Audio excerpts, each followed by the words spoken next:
Hey guys, this is Natalie from Mommy on Fire. My house is a total mess, so I'm making this really quick. But this week we've been talking a lot about fear, and I'm doing a series on Matthew 14, verses 22 through 34.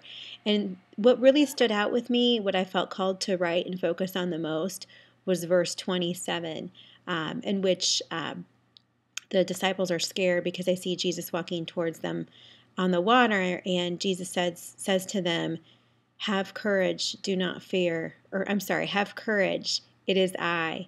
Do not be afraid. And so we've been talking about fear this week.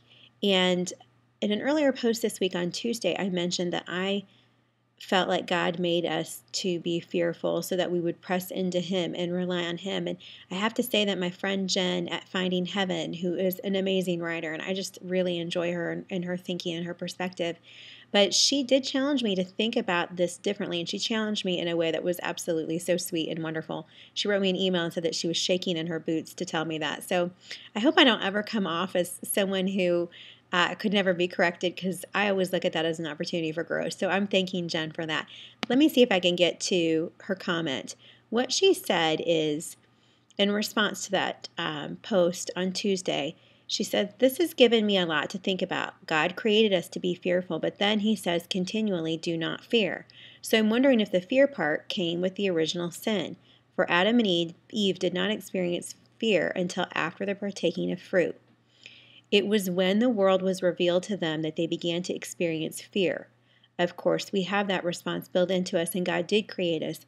And I think the ability to fear does push us toward the one who casts out the fear.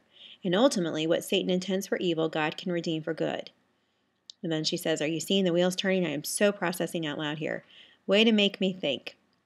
And I wrote back to her, holy cow, girl, way to make me think. And so I kind of got myself into some confusion.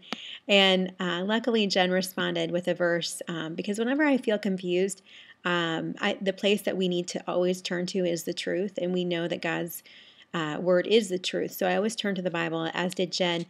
And she wrote back and she said, in 2 Timothy chapter 1, verse 7, it says, for God has not given us a spirit of fear and timidity, however you say that, but of power, love, and self-discipline. So I'm thinking that maybe He didn't create us to be fearful, but He did give us the ability to feel, process, and then with His help, turn away from fear and instead turn to Him. And I just felt like that was something I wanted to share with you guys, because I'm going to go back and change that in writing, because I do think that she's right. I don't think that God created us to be fearful. I think that that is a result of the fall. So thanks, Jen, for making me think.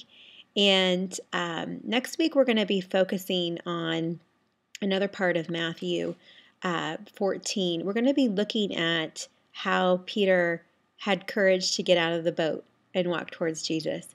So I hope you have a great weekend. I have to go take care of the 7 loads of laundry that are sitting in baskets around my house and the sink of dishes right now. And while I'm doing that, I'm going to remind myself that I am serving my family and therefore serving the Lord. Do you see how I'm trying to twist my mind around? Have a great weekend. Thanks for stopping by.